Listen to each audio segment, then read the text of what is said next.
हमें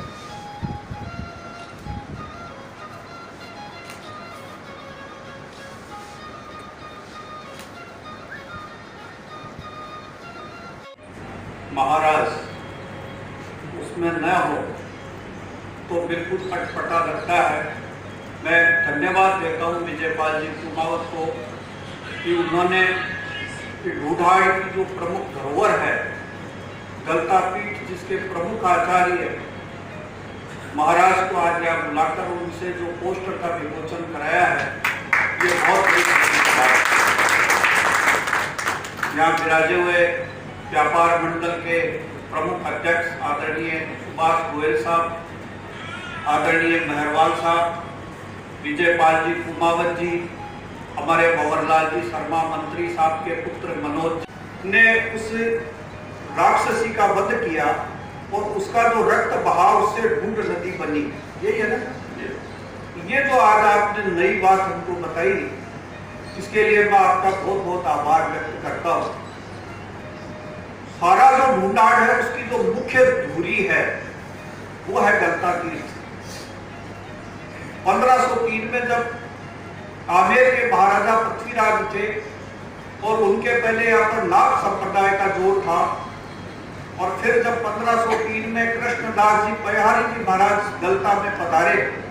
और गलता में आकर उन्होंने जो काम किया और गोस्वामी तुलसीदास जी यहाँ पर रहे और उन्होंने अयोध्या कांड की रचना की, और फिर गलता में जो गंगा और गंगा के साथ में गलता का जो धार्मिक वातावरण था, और पृथ्वीराज की जो पत्नी बालाबाई स्वयं इस पूरे ढूंढाड़ की मीरा के रूप में प्रतिष्ठित थी, और आज भी इतिहास में उनके बारे में लिखा जाता है। ढूंढाड़ के बारे में कई तरह की बातें हैं। कोई कहते हैं कि बीसल देव ने जोगनेर के पास कोई पर्वत है, वहां बैठकर धूप नामक कोई पर्वत था,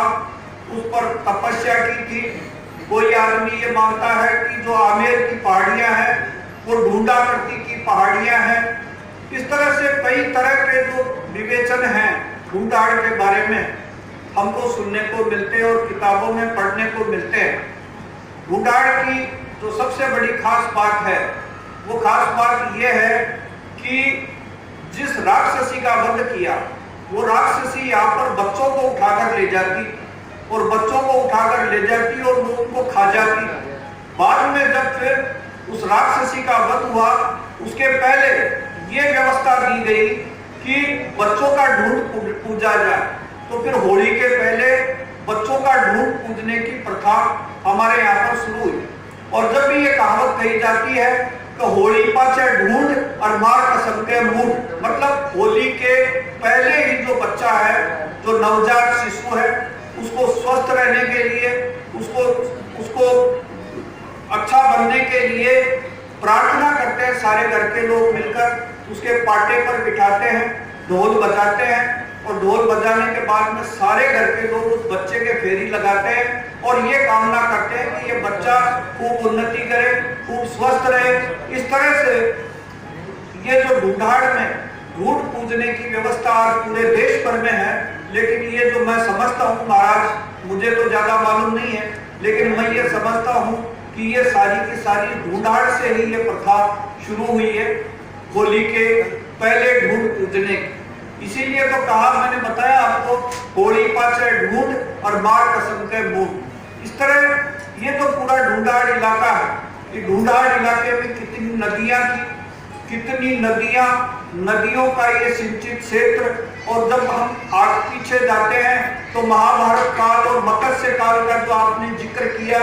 उस विराट नगर और ये सारा पूरा इलाका एक था, जिसमें ज्यादातर मीणा समाज के लोग या फिर बड़गुजर राजपूत थे, उनका शासन था।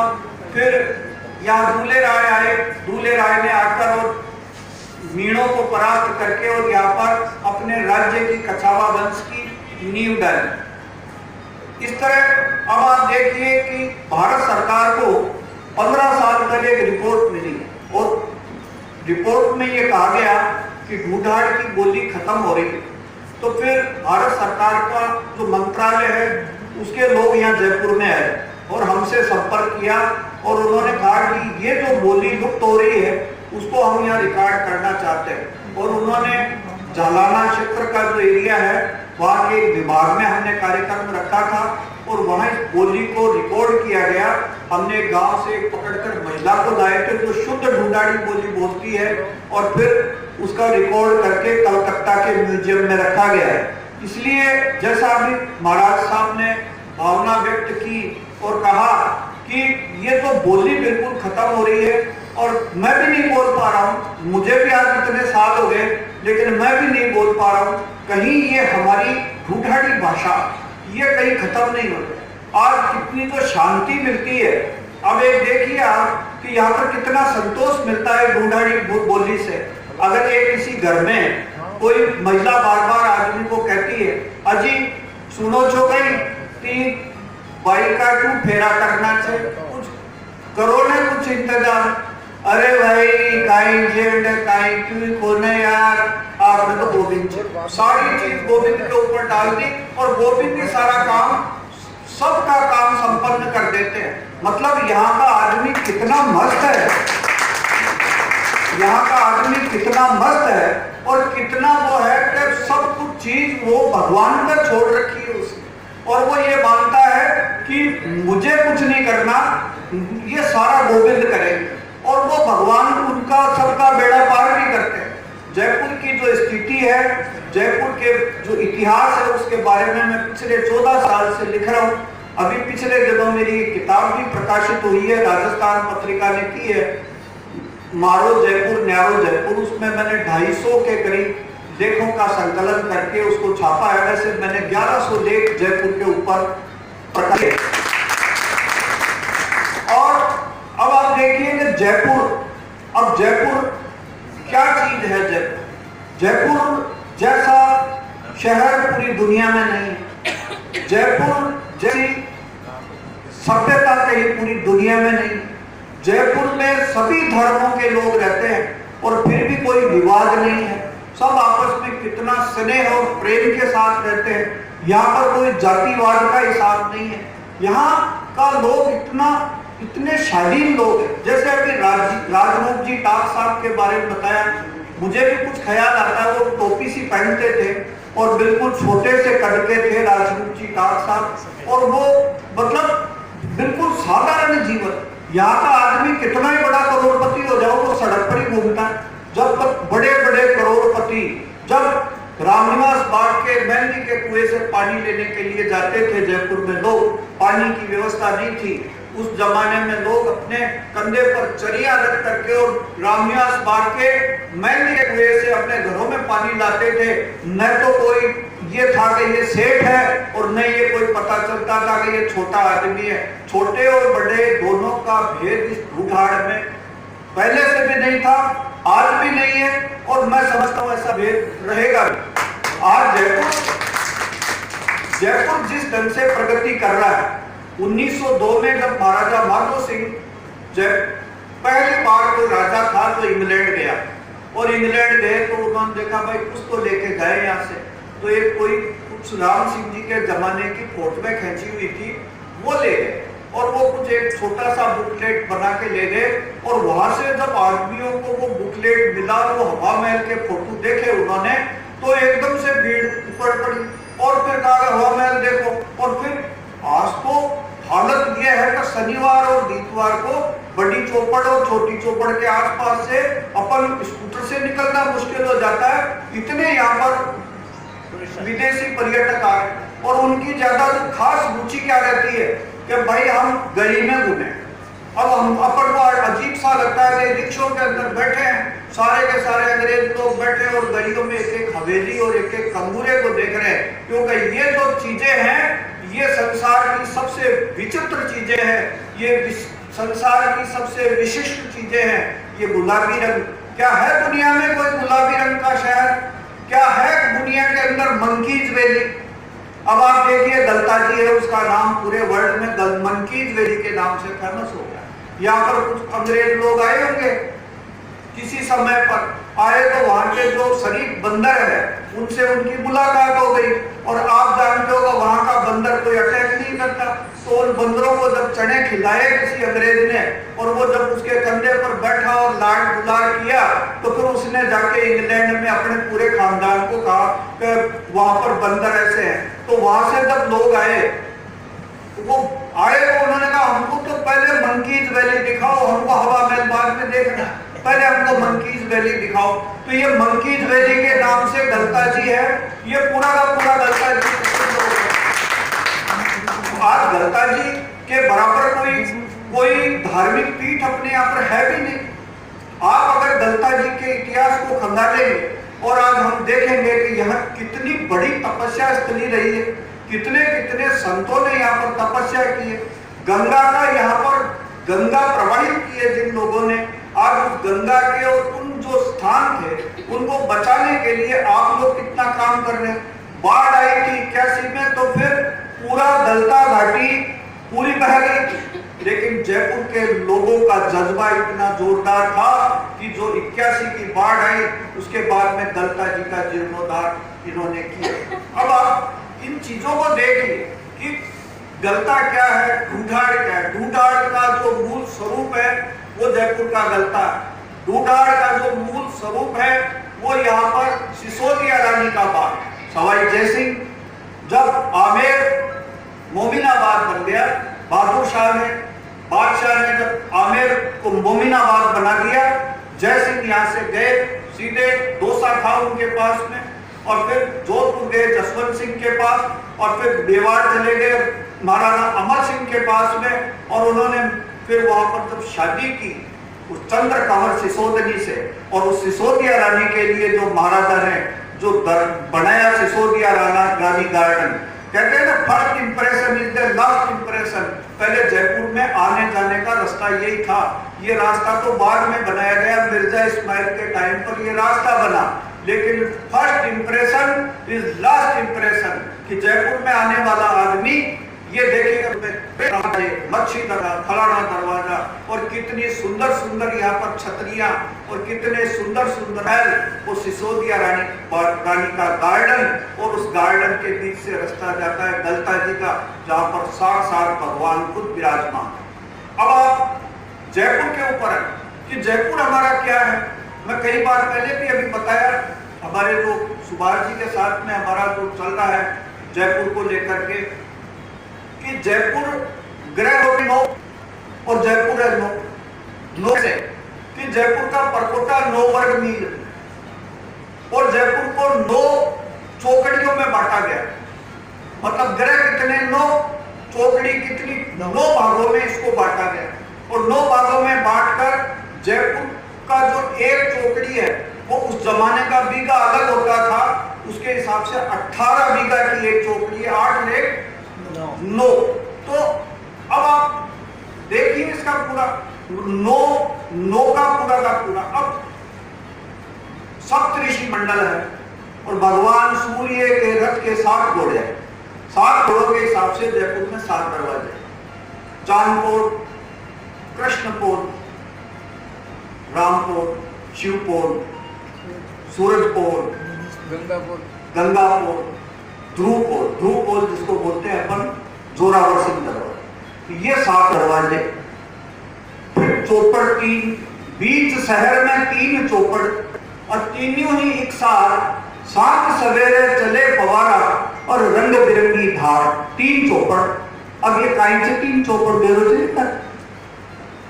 पहली छोटी चौपड़ में तो बैठा रहे थे सरस्वती जी, और बंडर जब बैठा दिया सरस्वती जी ने, और बैठा और बोला भाई जत्ता भी ये विद्वान लोग छे, रत्नाकर पौंडरिक जी छे, जगन्नाथ सम्राट जी छे, भट्ट जी छे, याने सब ने बंडे बसाओ, विद्वाना को सारो काम छोटी चौपड़ के नीचे। तो कोई जमाना का मायने कवि आत्माराम जी लिखे थे तो साहब कहीं साहब छो हवेलिया के बारे सुबह पहली वेदा का पाठ हो रहा थे, और यज्ञ की धूम से सारो जयपुर सुवासित हो रहे थे, और लोग बड़ा बड़ा विद्वान जयपुर में आ रहे थे, और बी टाइम पर ताल कटोरा से ले और माधव विलास तक जय सागर झील थी और जय सागर झील के अंदर झील में बताओ जय कि मानसरोवर झील में जितनी सीपिया मिले थी वह अंडे थी और सारा ऋषि मुनि जितना भी अंडे था तो सारा आज सुबह पहली बैठाई गंगा जी मान अर्पण कर नया करता ये व्यवस्था की। अब आपको मैं अर्ज करना चाहता हूं कि छोटी चौपट माता सरस्वती विराजी और बड़ी चौपट माणक चौक की चौपट और बंडल महालक्ष्मी जी बैठे और बंडल है नाम बोले ना सुराणा जी, काम साहब, कोठारी जी, के जैन साहब का जितना भी है गोयल साहब सारा बस सारा सेठा में जा रहा है बैठा कबाई थे सारा सेठ ठाको यो जोरी बजा यो तो ठाको जोरी बजा अठे जो सेठ संभालो जयपुर ने काम में आगे बढ़ाओ और पुरोहित जी को कठोर बढ़ा दियो तो भाई खरीदो तो सामान सारो और जत्ता भी हिंदुस्तान का बड़ा बड़ा सेठ था बन लिया बैठा और पैसा जब कारोबार करवा लगा जयपुर बसा जी का 8 साल बाद के मायने महाराजा जैसे ये गौरव करे देखो कभी आत्माराम जी बोलिया तो अंडर बैठेगी रुई बिक्री है बैठेगी कहीं मलमल को ढका को मलमल को कपड़ों अंडर बिके दो ये व्यापारी यहाँ के जिन्होंने कितना बड़ा कि जयपुर ने समृद्ध करे थे तो ऊंचो उठाए जयपुर ने व्यापार के मायने आज जना ये बोले चाहिए जयपुर कई जयपुर ने मतलब जैसा आज लोग 12 का लोग आज कह रहे थे कि यो तो जयपुर क्यों ही बोलने भाई साहब यो जयपुर है या यो काल जो है अब बड़ी चौपड़ बसा दी और बड़ी चौपड़ बसार पर सवाई जय सिंह जी की पुत्री था विचित्र कुमारी वह कहेंगे लक्ष्मी नारायण जी भाई जी को मंदिर कब तो जोरदार मंदिर थे भगवान लक्ष्मी नारायण भाई जी को अब भाई जी का मंदिर का भगवान खुद लक्ष्मी नारायण विराजा और चौपड़ को नाम से माणक चौक की चौपड़ हमारा बहरा है और सराफा की दुकान लगे थी पंडे बाकी पेटियां लगी रहती पंडे बक्सा और बाने रात में वह आपको सारो माल ले तो जाता घर अब तो तगड़ो पैरो छोड़ने को कि कोई आदमी ले जाता नहीं था बंडे ताड़ो लगा जाता और सुबह आज वापस संभाल ले ये जयपुर से साहब अभी जयपुर ने धीरे धीरे कई आदमी इन्हें कहीं जगह खराब करवा में लगे रहते और तीसरी चौपड़ आ गई रामगंज की चौपड़। अब रामगंज की चौपड़ पर महाकाली में बैठे सवाई जय सिंह जी बोले हे माता महाकाली तू अंडे विराज माटी सबकी रक्षा और रक्षा करवा करनी जत्ता भी लड़वाड़ा आदमी था सैनिक था मुसलमान था हाथी चला वाला महावत है घोड़ा बना वाला तलवार बना वाला लोहारा की मस्जिद से बैठे और बारे सब ने बंडल लड़वाड़ा बिड़वाड़ा सारा ने बंडे बैठा दिया कि भाई सेना का मायने कोई चीज हुआ तो अपन लड़वा तानी बंडे तब अब देखो अगर छावनी कोड़े थी या की आरएसी की लाइन अबार बनेली थी पुलिस की या पहली छावनी थी अंडे जब मराठा की फौजा आई थी अंडे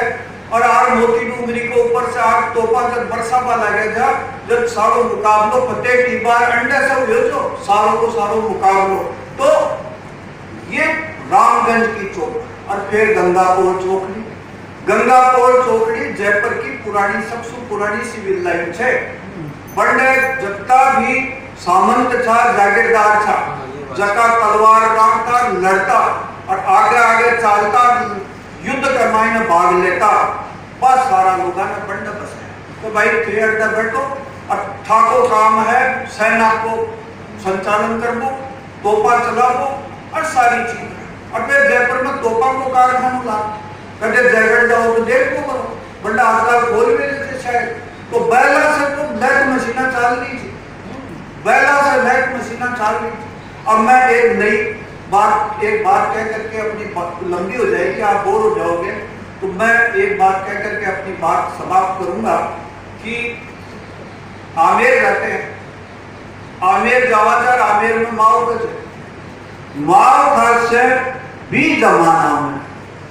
अकबर का जमाना में महाराजा मान सिंह जी प्रथम का जमाना में बंडा ऊपर महल में पानी गया पूछतो था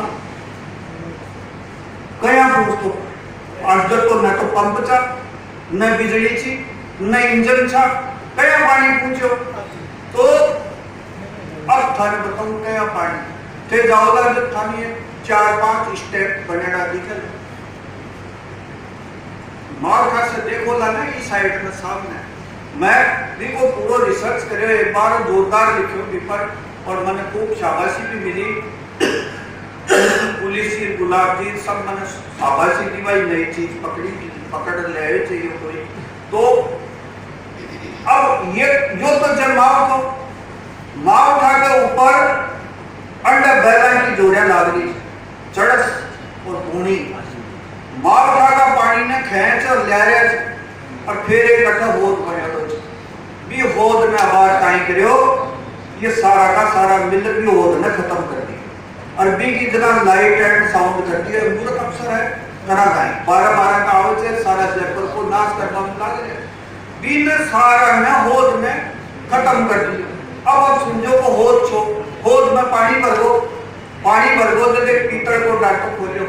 मारा विकेट अच्छे पीतल को डाटो जयपुर में राठी जी था एक्सीएम नगर निगम का और वह बहुत ईमानदार आदमी है बहुत अच्छा काम करता राठी जी एक चंद्रशेखर जी साहब था बहुत बेचारे अच्छा आदमी था जयपुर में चाबाड़ा आदमी था बाकी साहब में मिलन में बंडक फिर जाता नई चीजें खोजता अब कहीं जगह अंडर को डाटो खोलो पानी गयो सकोरा की पाइपलाइन से और ठेठ भी पहाड़ की जड़ के मायने एक कुओं बने भी में सारो पानी भर बी का ऊपर बेर चढ़ा सब नाव लाग रहा है बैल से खींच रहे यहाँ पर 5 स्टेप के मायने पानी गयो ऊपर ठेठ महल के ऊपर चले वो फिर सारा आमेर का महल में कहीं लाग रहे थे मालूम है जी हमारे नल लाग रहे हैं ना अपने थोड़ा लीक हो जाए अपन तो बड़ी बिल्डिंग आजकल चीजें को लीक हो रहा पर भी जमाना में जो कि सकोरा की पाइपलाइन की मोटी आमेर का इलाका महिला की मायने से जारी है भी सकोरा की पाइपलाइन में आज तक भी कदे कोई यहाँ लेदर आइडो को देख तो वो पानी ऊपर को पेड़ डाटो खोल ऊपर को डाटो गयो और वो सकोरा की पाइपलाइन और फिर शीश महल के सामने